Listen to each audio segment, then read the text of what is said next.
Hi, friends. Welcome back to our webinar series, Mental Health and Care, Coping with Stress During This Season and Beyond. I'm your host, Justin Coleman.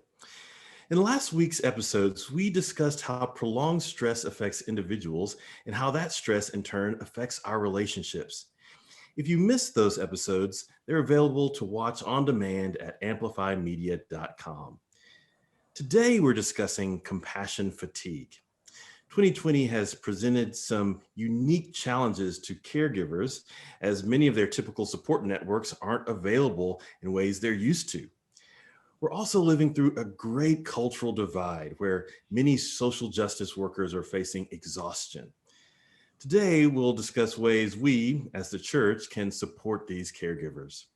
I'm excited to introduce our guests. First is Brian Bantam, who's a professor of theology at Garrett Evangelical Theological Seminary in Illinois. Welcome, Brian. Good to be here. And next is Bishop Ken Carter, whose book, Ministry with the Forgotten, is about caring for those with dementia diseases. Welcome, Bishop Carter.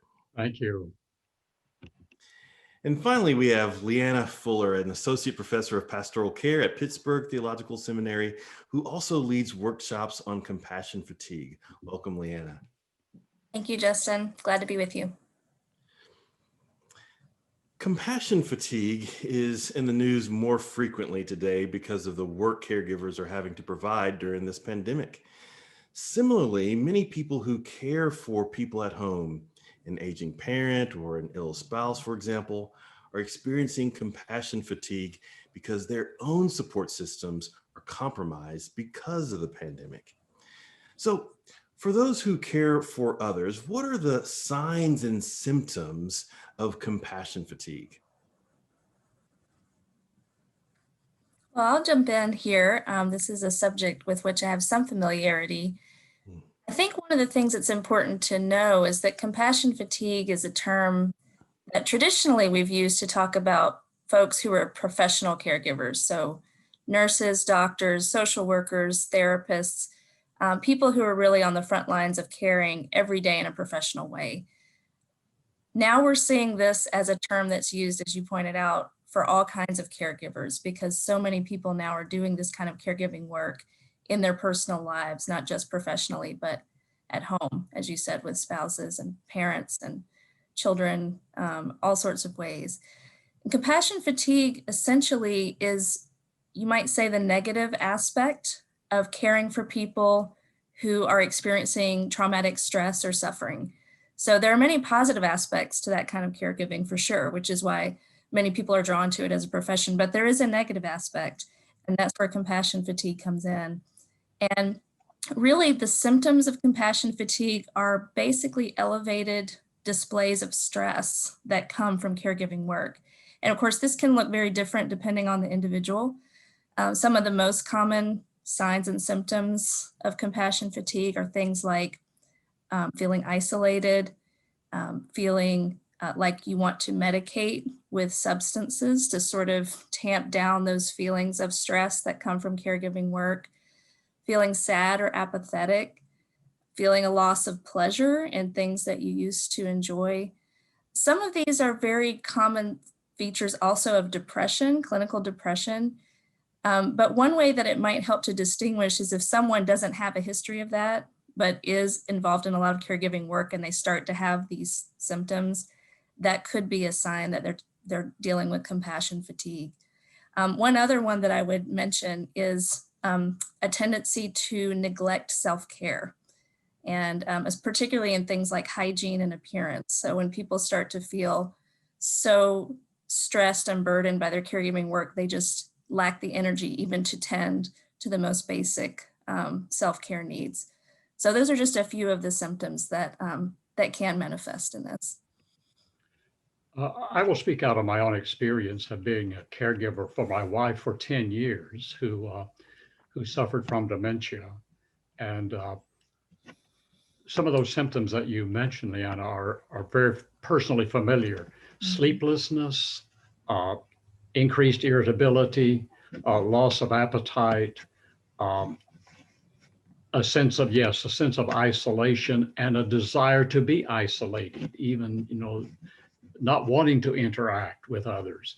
But one thing I observed was that, or one thing that I experienced was that others saw those symptoms in me before I saw them in myself. Mm. And therefore, we may need to be very attentive to family members and others who are willing to kind of help us. My daughters, for example, noted my weight loss, they noted my sleeplessness, my increased detachment, and said, Dad, we need to do something. We need to help you. So I would suggest that we listen very attentively to those around us. Yeah, it's interesting. My perspective as a caregiver is kind of twofold. So one, obviously as a teacher, thinking of the classroom as a space where students come and really, especially in this moment, the fullness of their lives is present in the classroom. But also my wife is a lead pastor.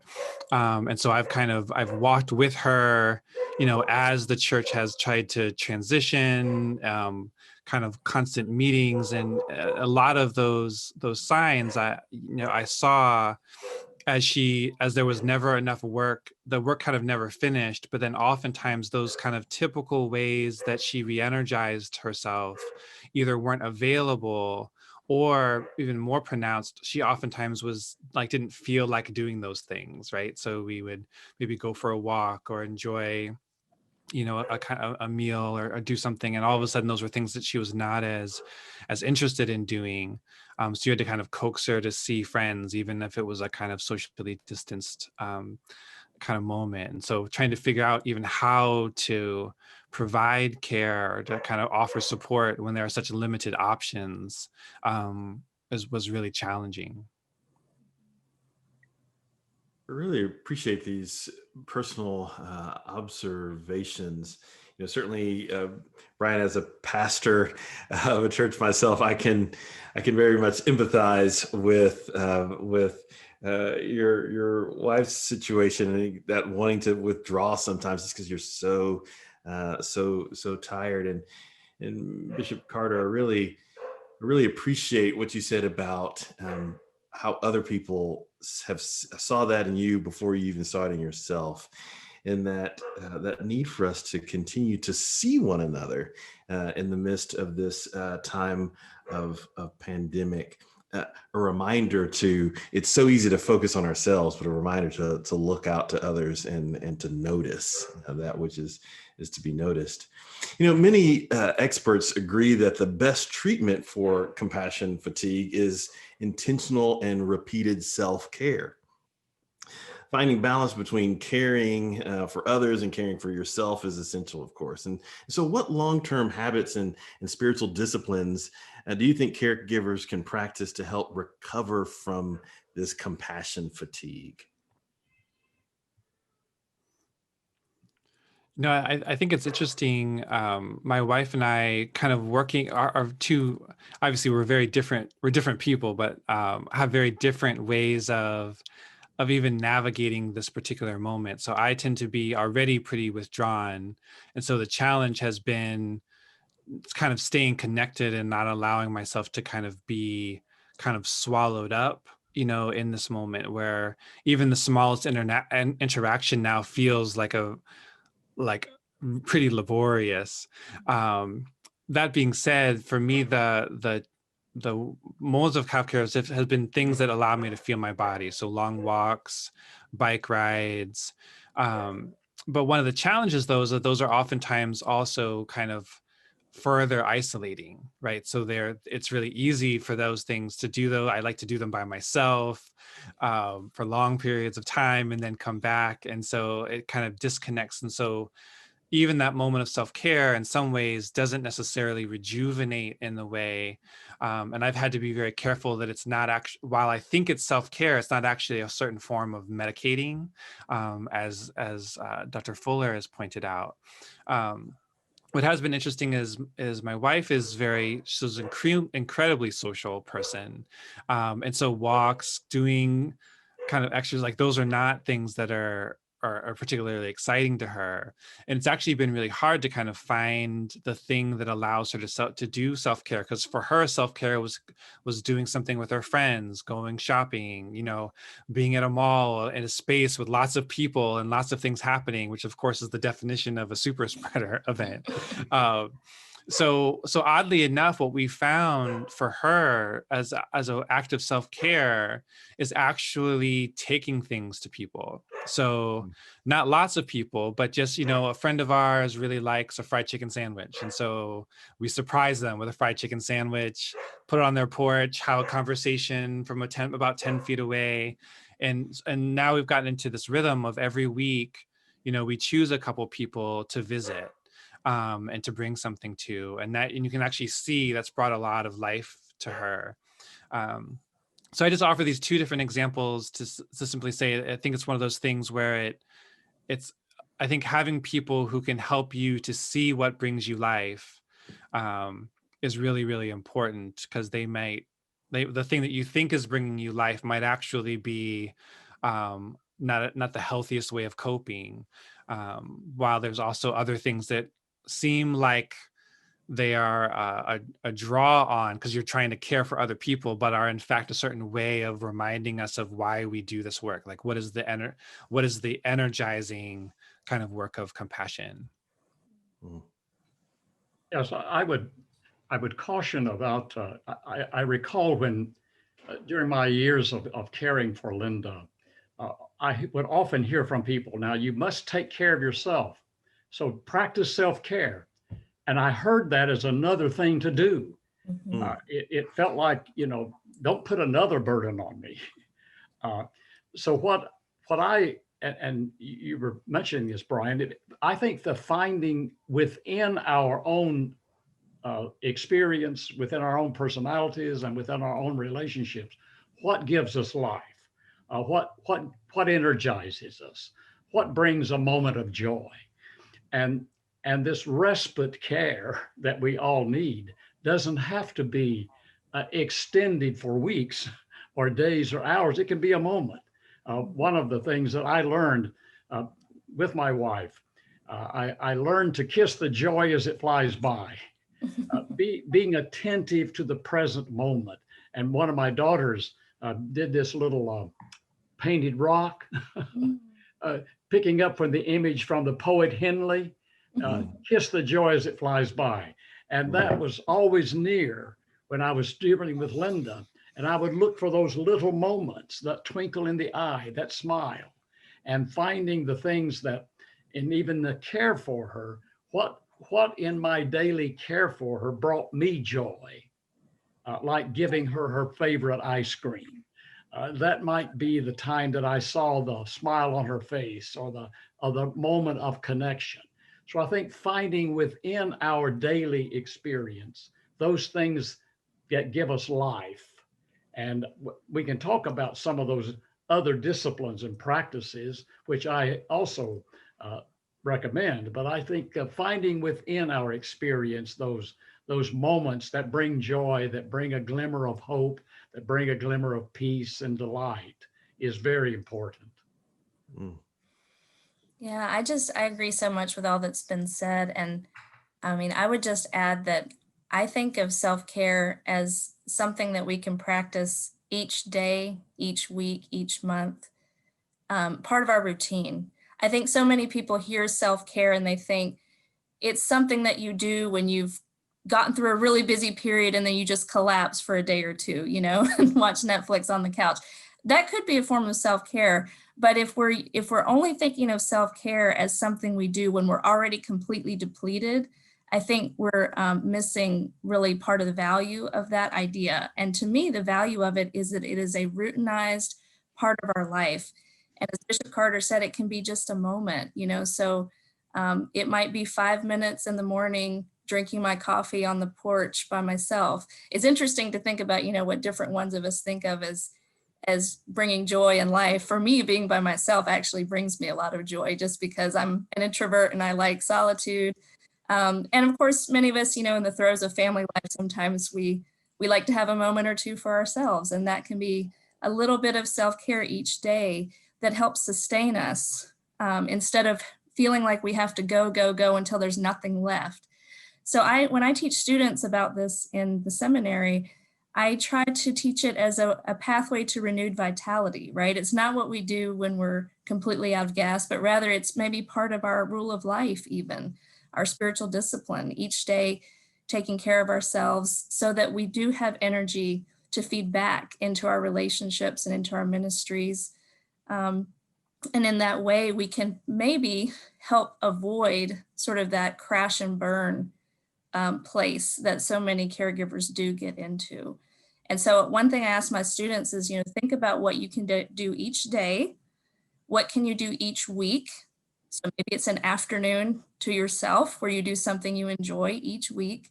And what can you do each month? Maybe it's a day-long retreat each month to pray and to be by yourself. Whatever it is, each day, each week, each month, that's what I think helps make our lives and our ministries more sustainable. One thing that I've noticed around self-care is many people, I think, are worried that self-care is somehow self-indulgent. And I think that's mistaken. I mean, for example, we brush our teeth every day and no one thinks that's an indulgence, it's something that we do to keep ourselves healthy. And I think of self-care the same way. It's something we should be doing on a regular basis to keep ourselves healthy, and hopefully not to be, as Bishop Carter said, another thing to do that we're failing at, but rather actually just part of our life, part of our natural rhythm. So it doesn't feel like we're having to make space or time for something else that isn't already part of what we do. I love this sense of, as Bishop Carter said, kissing the joy. What brings you joy, and I think Brian, you talked about bringing food to others. So the art of neighboring even can be an act of caring for self and others. One of the things I've discovered here during the pandemic, now you should know I'm a Texan, and so part of the self-care for any Texan is the art of barbecuing, and so we have discovered the joy of smoking meats and consuming them, but also giving them to our neighbors. And so my middle son will often say, so who are we gonna take some to, and he enjoys this bit of a discipline, kind of as Leanna was talking about, this is one of those more episodic weekly or every other week kind of disciplines of going and being with a neighbor. Leanna, I really love what you said there about routine and how routine can be one of these daily acts of self-care, brushing your teeth, taking care of yourself. Are there any other daily acts of self-care that you would commend to those who are watching? I mean, I think the list is long, and there's probably as many ideas as there are people out there. But there's lots of different things I could imagine people might do as a daily practice for self-care. And I think a lot depends on their temperament, on what brings them joy, on what helps them feel centered, what help them feel that they're experiencing something life-giving.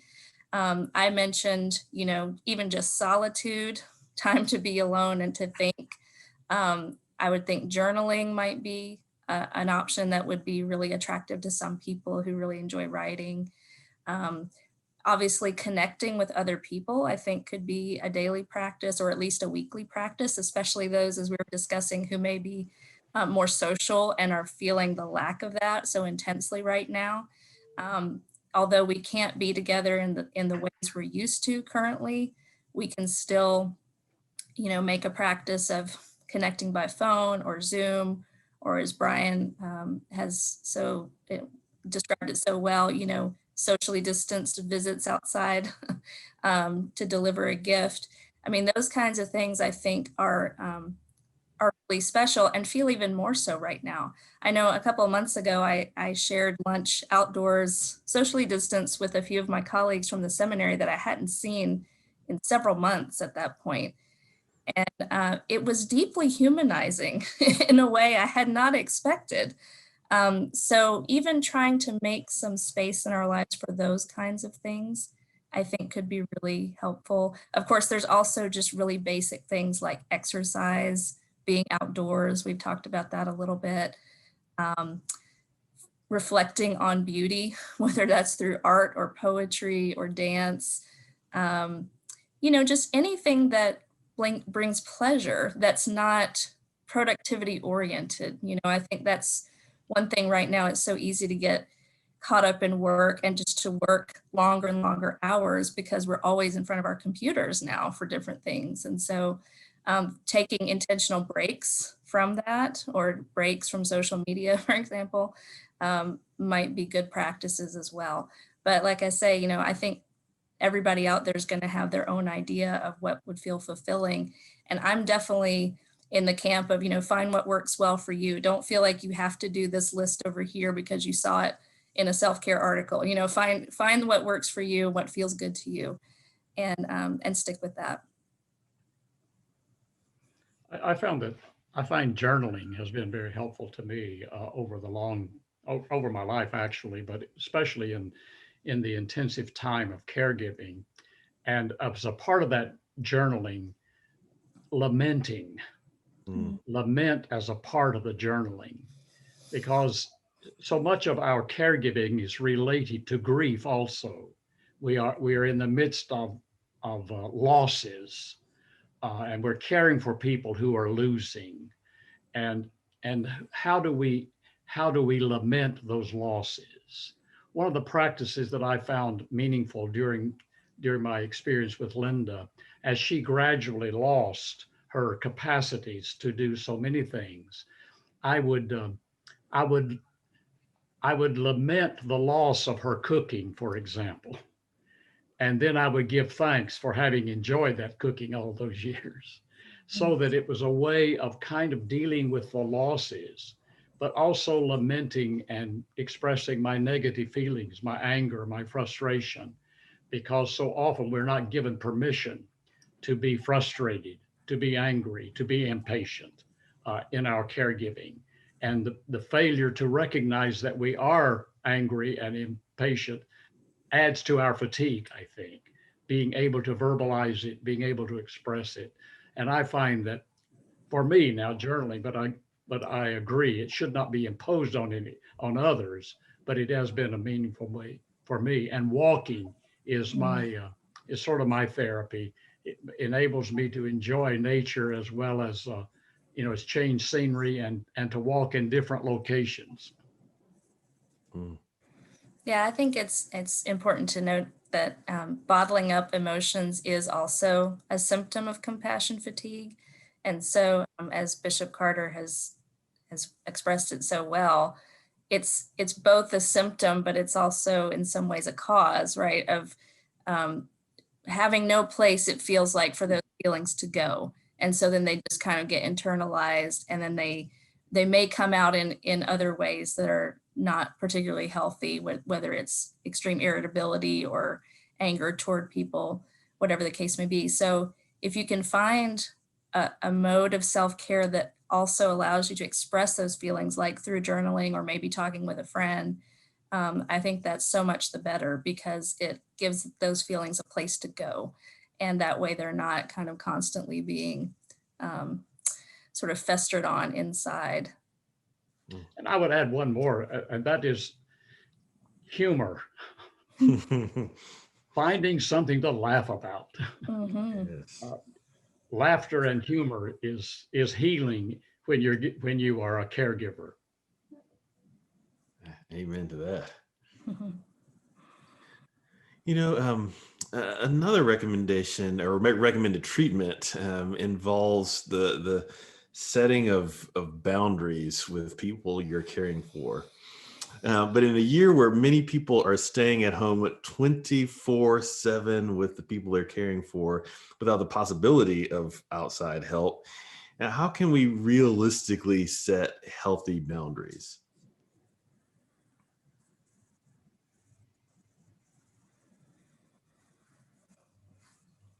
This is a tough one. And I think it probably will have a lot to do with the particular nature of the caregiving you're doing. So if you're like me and you're working from home and supervising schooling for a child at home, that's stressful and demanding in various kinds of ways. But I can, fairly easily find ways to say to my son, especially because he's almost 10 now, I can say to him, I need some time to myself right now. And, you come get me if there's an emergency, but I need this time to do my work or to do something that I want to do. So in that respect, setting boundaries is not too difficult. But if you're actually caring for someone, as Bishop Carter was for many years, day in and day out, who needs intense care, I think that would be much harder. And I don't know, Bishop Carter, if you've found ways to set aside time for yourself, to sort of step away from caregiving at times. Yes, I had to. I could not have survived without that. And that Mhm. earlier on, it was with family. We moved from Durham down to South Carolina to be near family so Mm. that the family could help, because caregiving it takes a village.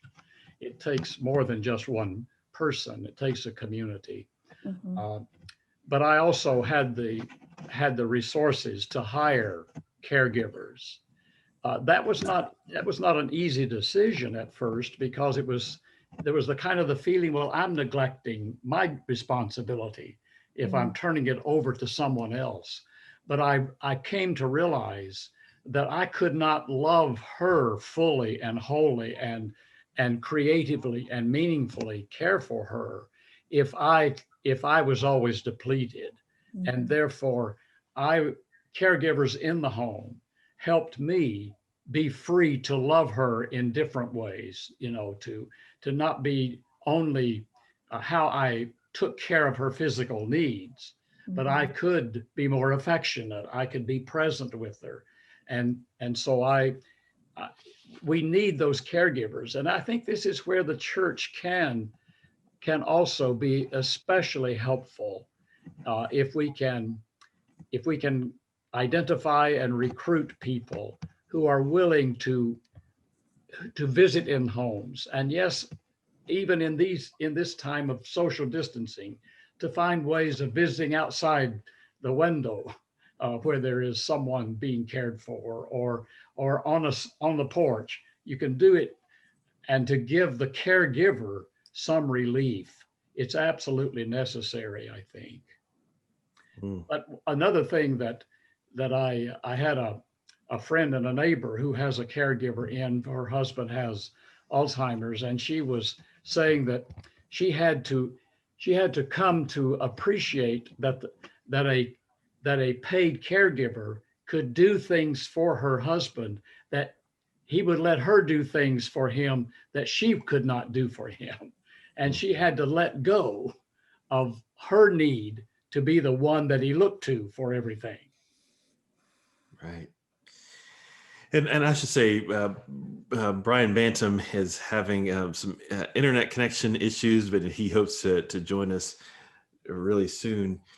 Bishop Carter, I like what you're saying there about others, enlisting others to help. I mean, the village, the tribe around us is important, and we talk about this all the time related to Christian community, that we share one another's burdens, and there are ways that we can do that, and perhaps even in the pandemic, ways that we can share one another's burdens. But also there's this sense of giving oneself permission to step away, Yes. which is one of the harder things to do. I don't know if either of you could say a bit more about how to give oneself permission to step away.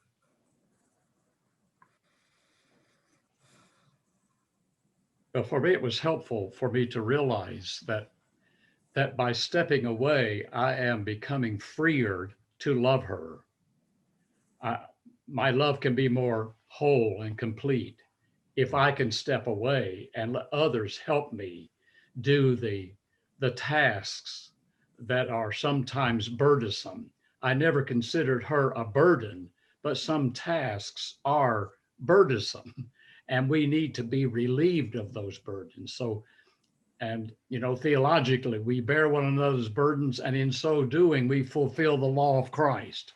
In Yes. other words, we are participating in that flow of the divine love. And I always felt that caregiving is, first of all, I consider it a calling, a vocation. It was a call, and it's a call to participate in this triune God's dance of love. And in this dance of love, sometimes we are leading and sometimes we're following. And bearing burdens. I grew through bearing burden with Linda. I grew in my capacity to love. Love increases as it is used, and it expands.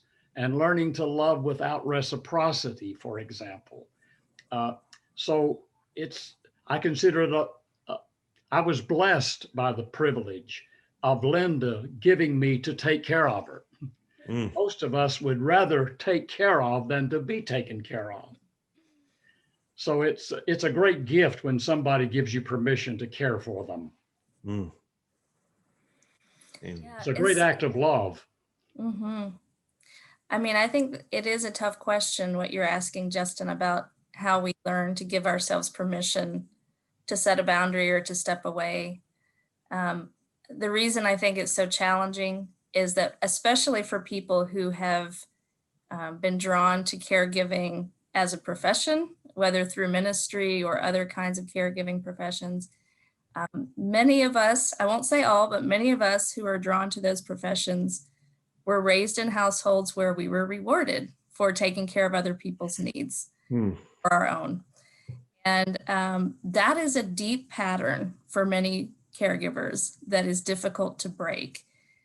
And in a way, I think of it as a default setting, so that when we get under stress, we sort of revert to our factory settings, which is to take care of everyone else first and neglect our own needs. The problem there is, as we've been talking about, is it just doesn't quite work that way. Because if we neglect ourselves for too long, we get into a really bad place where then we're actually not able to give the kind of care, whether it's professionally or personally, to our loved ones that we want to give. And so to me, they're really two sides of the same coin. They're not in opposition to each other. I think sometimes, especially clergy, resist this notion of self-care because they almost think of it like care is a fixed quantity, and if I give myself more care, then I have less to give to my congregation.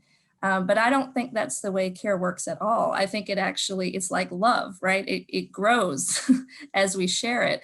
So I would just say it's not easy necessarily to find ways to give ourselves permission to do the self-care work we need to do and to step away from caregiving responsibilities at times. But I think it's critical. Bishop Carter said that earlier, that he would not have made it through without people giving him time to step away, people coming in and helping with the caregiving responsibilities. And sometimes that takes an intervention on the part of families and friends to say, hey, you need to step away. Right. And welcome back, Brian. So I want to ask another question here about 2020. So, we've had very specific stressors here in 2020, especially the racial trauma and injustices that are exacerbating compassion fatigue. How do you think that the racial trauma, injustice does so? Yeah, I mean, I think that in some ways, this is a fatigue that, while on the one hand, if you're caring for someone who has cancer or an illness, it's certainly unrelenting and it fills up the entirety of your home, right? Mm. In your home life.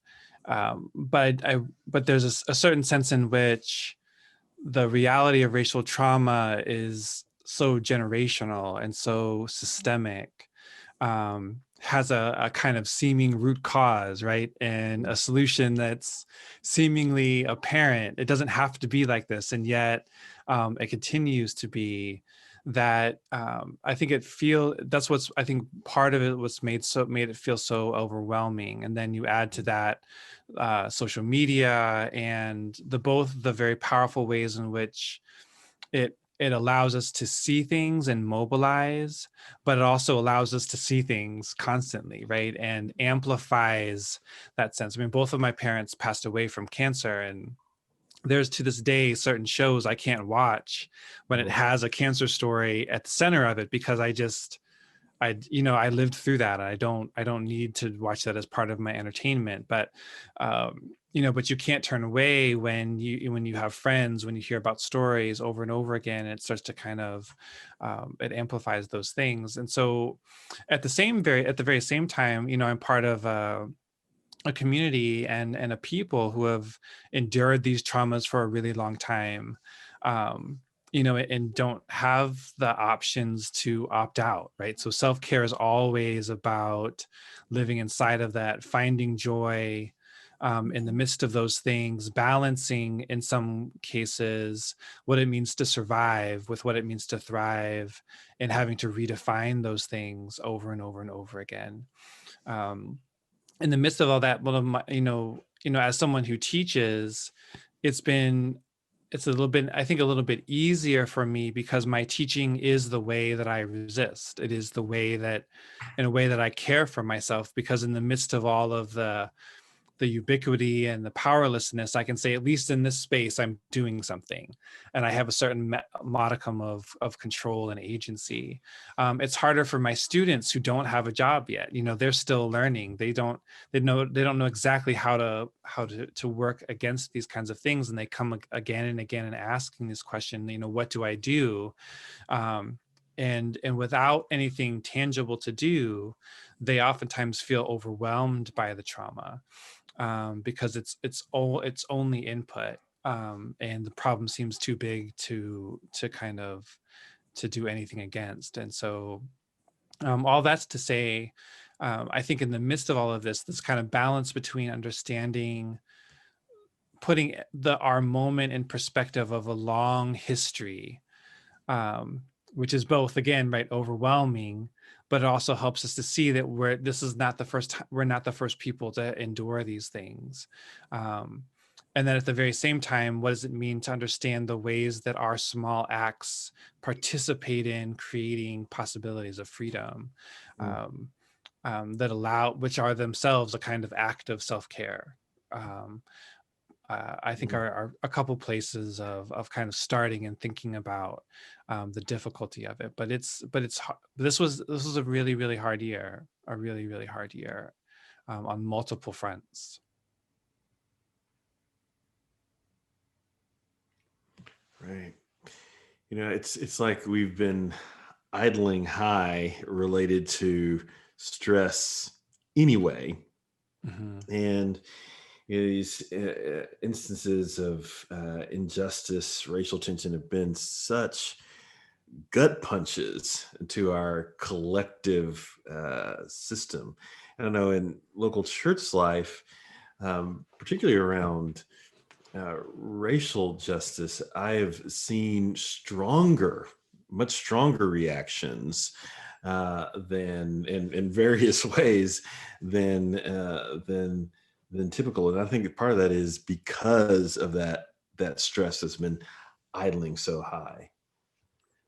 One of the things that occurs to me also, one of our daughters is a social worker in a long-term care facility. And therefore she lives under the constant stress of the pandemic, and it might be well for us to discuss that to some extent.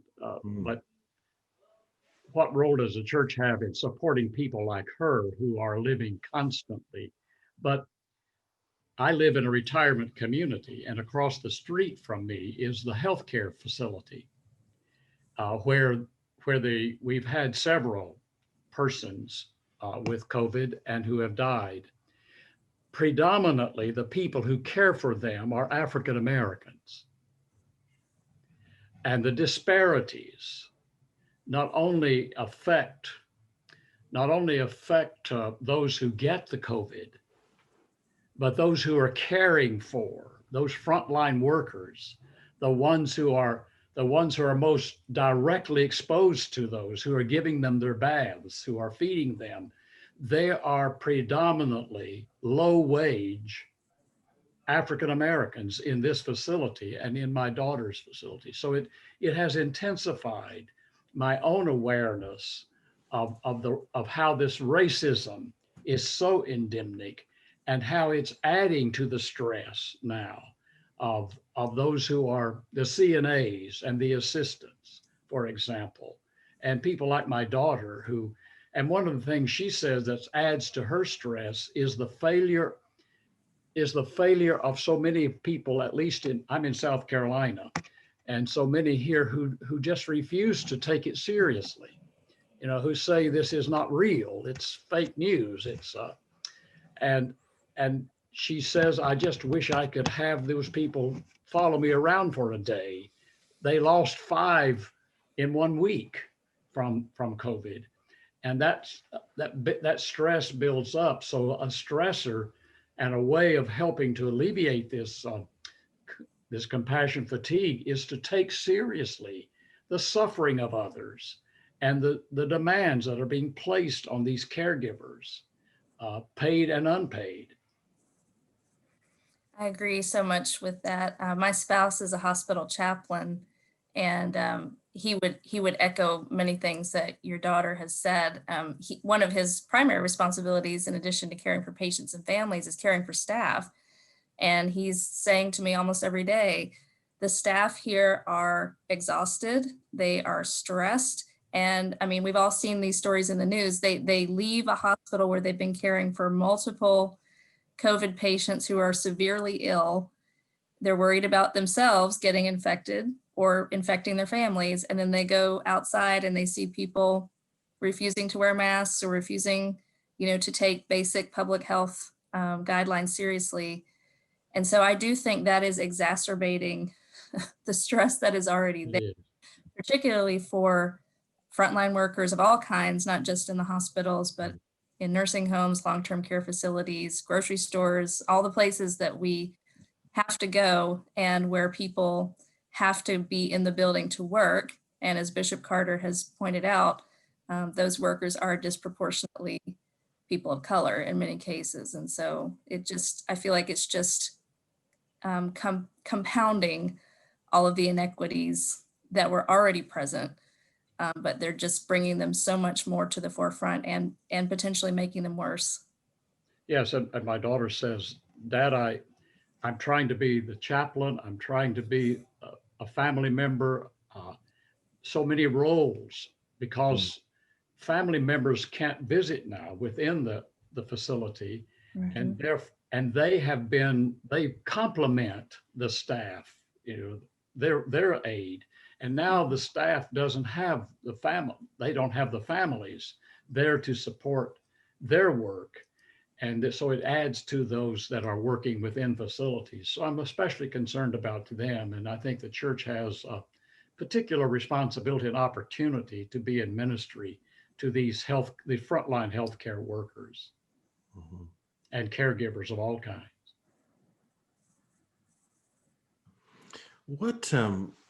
What recommendations would we have for churches as they seek to support frontline workers and medical professions and other frontline workers? Early on, this was a question that I heard asked early on in the pandemic. How can our church support healthcare workers at the local hospital, things like that? As a pandemic has gone on, I don't hear this question asked as much. So, what recommendations would you have for congregations as they seek to support frontline workers? I wonder if it's kind of twofold. So on the one hand, uh, part of it is, I think, a deeper belief in the sacraments of the everyday, or the sacramentality of the everyday. Mm-hmm. So something like providing lunches, drives for PPE, Mm-hmm. like just when, like early on in the pandemic and kind of continuing through, what our church has done is kind of always identified really early on frontline workers and tried to provide supplies, tried to provide lunches, make sure that those folks are kind of in contact, have a point of contact, with someone in the church, to make sure that they're being supported and prayed for. Oftentimes they're being invited in on panels, to inform the church, so that their expertise is kind of valued and put forward. And believing that's those are small acts that, reflect what it means to be participating in God's work and God's kingdom. But I think the second one is also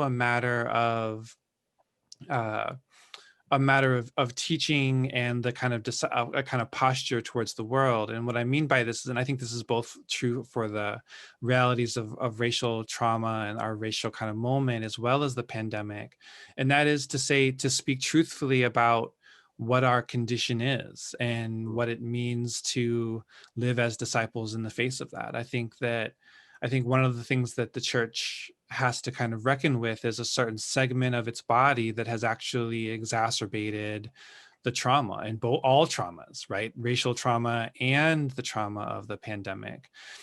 So what does it mean to speak truthfully, to say, this is what it means to care for one's neighbor, wear a mask? What does it mean that these things are real? There's no divine judgment for it. To look it squarely in the eye and say, this is serious. This is going to be months and years of recovery. What does it look like for us to understand this as part of our discipleship? Equally so for histories of racial trauma, for racial violence, of prejudice, of ways that the very buildings that these churches are on lives inside of red line districts and, segregated schools. So part of the responsibility of the church are the sacramentality of the everyday, but also a willingness to speak truthfully of one's own history and the history of one's Mm-hmm. community, and speak truthfully of what the reality is that we're dealing with in the midst of public health. Yes. I think a specific thing that churches can do and should do is to identify who are those caregivers, because they tend to be hidden. They tend to be, there's an isolation involved in caregiving so often, but identifying who are the ones who are providing that care, and even find ways of ritualizing affirmation for them.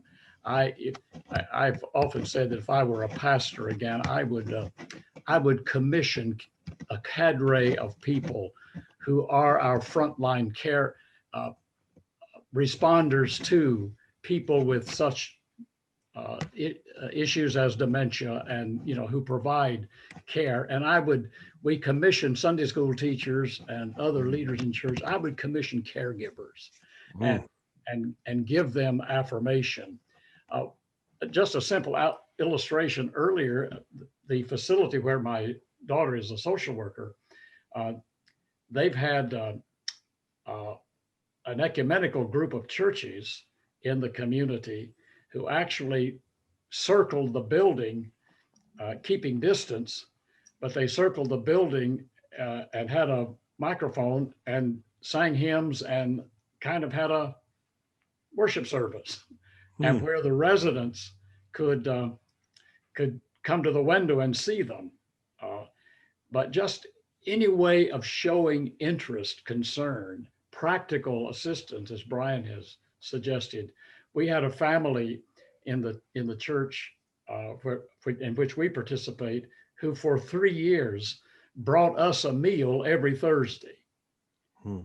And just, it was more than just the food. It was that connection, uh, and says, you are important to us. We care about you.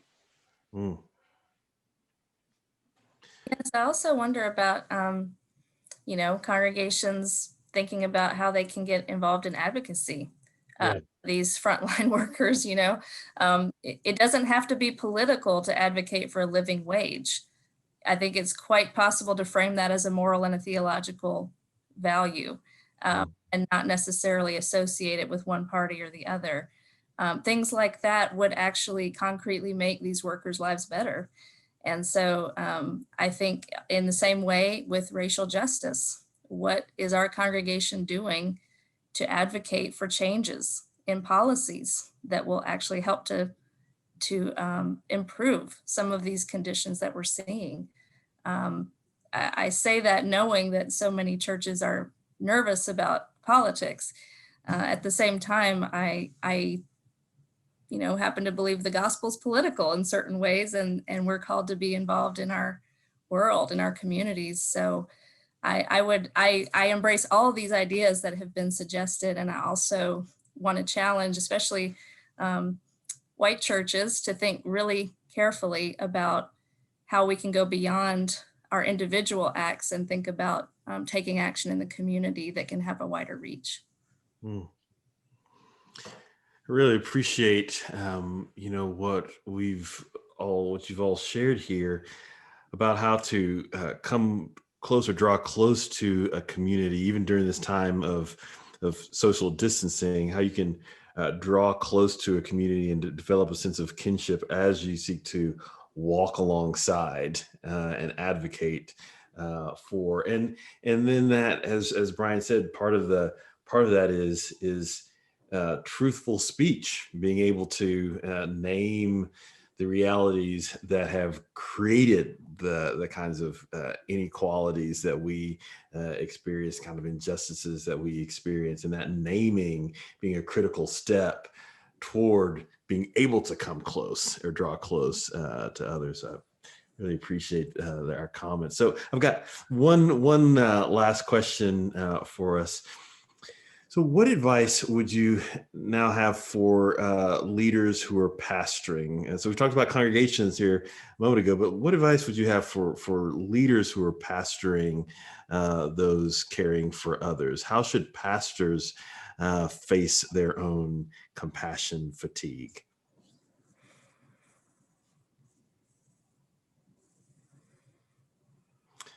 Leanna, be interested in some of your thoughts on this. Yeah, it's a really good question, and I think it has kind of multiple layers. So pastors are going to, as you said, need to be especially attentive to the people in their midst who are giving care, whether that's in their profession or at home caring for family members or loved ones. So that's sort of the first layer of that is trying to be attentive, as Bishop Carter said before, even just figuring out who are those people in my congregation who are doing this kind of work, and let me, engage some other folks in the congregation to help me think about how we could best support them during this time. So that's sort of one level. Another level is that clergy themselves are experiencing a lot of extra stress right now too, because they're already in a caregiving profession. And then everything about the way they've typically done their job has changed. What I've heard so much from peers and from former students during this pandemic time is, ministry has always been a challenging calling, but the parts that made it so fulfilling are the parts that are not available to us right now. So, leading worship in the ways we're used to, congregating with folks, fellowshipping, those are the things that are missing right now from ministry, at least in the typical ways. And I think that makes the job even tougher. So I think pastors are in kind of a unique position because they're trying to care for caregivers in their communities. They are also the primary caregivers in many respects of their communities. And because people are at home more, another thing I'm hearing is that they're getting a lot more requests for conversations and other kinds of pastoral care needs, in addition to trying to learn how to become online worship leaders and all of that. So I think it's really important for clergy right now, especially, to develop those self-care routines that we talked about if they haven't already. As I mentioned earlier, my experience teaching seminarians is that They tend to be folks who have this caregiving sort of inclination, which is great. It makes them compassionate ministers. However, some of the patterns they bring in are not necessarily healthy, and some of those have to be unlearned. So I think it's really important for pastors, ministry leaders of all kinds to develop those self-care routines and to learn about setting boundaries and stepping away, which feels really difficult right now, especially because everything's online, which means it feels like you have to be constantly available. So I think the boundary setting, especially around space and time, is really important. You know, figuring out when I'm just not going to be available by email or phone, unless it's an emergency, that type of thing. So it's a complex question, and I think there's a lot there. Yeah, I think one of the things, I think my one piece of advice that I've given to students and that I think I've walked through with colleagues and peers is, as hard as it is to embrace the impossibility of the moment. I think already pastoral care, there's already so much that's out of one's hands, right? But there is at least the possibility of, if you do these liturgies, if you create these programs, if you are available in these kinds of ways, that eventually you will kind of be able to do the work in the way that you want to do the work, or the problem can get solved in a certain kind of way. And again, like, none of those tools are available. And the problem is so big that it's like, I mean, that it's not gonna be, it can't be fixed per se. So what does it mean to embrace the contingency that we are all ministering inside of, and believing that God is going to be doing work in the midst of that? And I think what is attached to that is that it also means that you need help. It means that you can't individually meet all of the 100 people that you preached to every Sunday. So it means that there's gonna need to be a network of people that you're gonna have to cultivate a sense of, like, passing some people off and trusting in the wisdom of others, that you can't do it all by yourself. And that somehow that frees you to also take a minute for yourself, without guilt, because that's what's going to be necessary to sustain the work over time. I'm reminded of when, I think the first few months, or first 2 or 3 months of COVID, there was this kind of intensity, right, of getting everything online, everything turned around. But I don't think any of us imagined 9 months of this. And so once that third month started turning around, like March started going into April, May, and there was this kind of deepening recognition that this was going to be a long time. Then you almost had to release yourself from the idea that if you worked hard enough, you were going to be able to recreate this community that you've been stewarding, and the community was going to have to look different. And I think there's actually possibilities of life in that actually creates possibilities of reimagining what ministry might be, if we also embrace the contingency that we have to work and serve inside of. I would simply add and encourage pastors, accept your own vulnerability and reach out for help when you need it. We all need one another, and pastors sometimes are, well, speaking personally, are more reluctant to confront their own vulnerability, their own weakness, their own need for support. Reach out for support, and if that means professional support, get professional support as well. Amen. I often think that particularly the pastors who are formed in the way, Lana, you talked about before, who really feel energized, and a core part of their identity is being a caregiver. You think about the parable of the lost sheep and the good shepherd. Some of us tend to treat every person we encounter like the lost sheep all the time. So we never have the other 99. They're all treated like the one. And there's a kind of energy that goes into that. And there's a lack of sustainability that goes into that as well. So learning to be a good shepherd, but also a wise shepherd as we think about our own boundaries. Well, this has been a wonderfully rich conversation, and I want to thank each of our panelists for their time and energy, and thanks to everyone who has joined us today. Please come back on Thursday when we'll discuss the moral injury the injustices of 2020 have caused us. I hope you'll join us for this last conversation in the series. And finally, we want to thank our sponsor, Amplify Media. Please stick around for a few minutes to watch a short video on the streaming resources Amplify can offer churches. We will see you next time.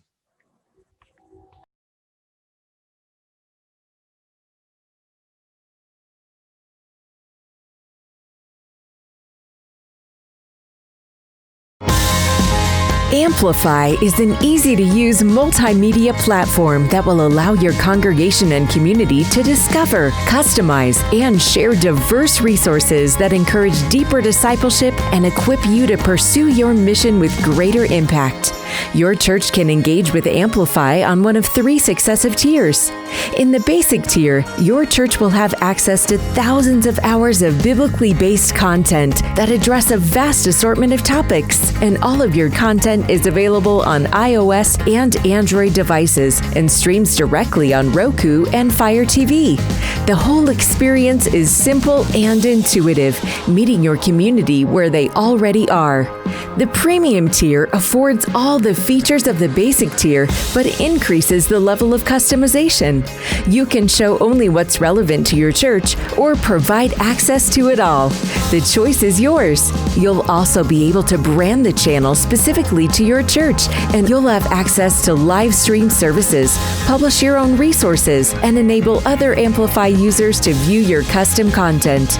You can even embed portions of the platform onto your church's current website, creating an immersive, comprehensive experience for your church members and visitors. Finally, the custom tier provides all of the technology needed to make Amplify the digital home of your church. Not only will your church be able to apply your brand across the platform itself, but also all apps will be able to be branded as your own. You'll even be able to program your own broadcasting channel, providing your congregation live access to continuous programming. Give us a call today to begin reaching more people in more places with resources that share the love of Jesus and inspire faithful discipleship and service.